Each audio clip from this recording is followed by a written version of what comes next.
नमस्कार दोस्तों, स्वागत है आपका हमारे चैनल में।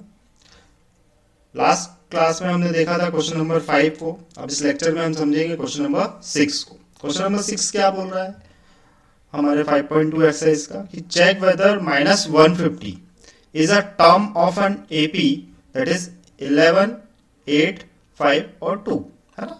अब क्वेश्चन देखो बदल गया। लास्ट क्लास में हमने देखा था या लास्ट लेक्चर्स में हमने ये समझा था कि दो नंबर्स निकालने थे दो क्वेश्चन में, फिफ्थ के फर्स्ट पार्ट में और टू सेकंड पार्ट में, कि ये जो एपी है उसमें कितने नंबर्स हैं, है ना। अब क्वेश्चन क्या बोल रहा है?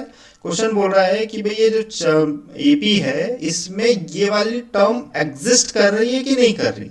तो हम कैसे सॉल्व करेंगे इसको? अप्रोच करने का तरीका सिंपल सा है, मेथड तो सेम है कि हम सपोज कर लेंगे कि भाई लेट nth टर्म, मतलब जो nth टर्म है वो हमारी क्या है, b -150, है ना।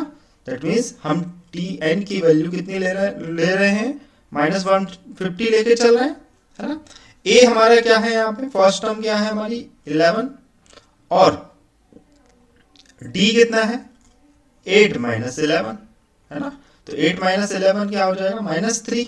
ये ए आ गया, ये कॉमन डिफरेंस आ गया, ये nth टर्म आ गई, मतलब टी एन आ गई। तो हमको ये पता करना है कि -150 जो है वो कौन से पोजीशन पर रखा हुआ है। तो उसके लिए हमारे पास एक ही फॉर्मूला है, that is T N equal to A plus N -1 D, right. T N की वैल्यू कितनी है, -150, ए कितना है हमारा 11, एन -1 और डी कितना है हमारा -3, कितना है -3। सो -150 इक्वल टू 11, इसको मल्टीप्लाई करेंगे तो आप -3n -3 इंटू -1 विल गिव +3, है ना।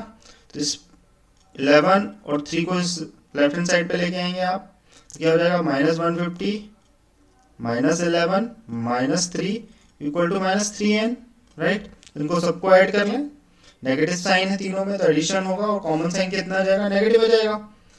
तो 150 प्लस 10 161 माइनस 164, राइट।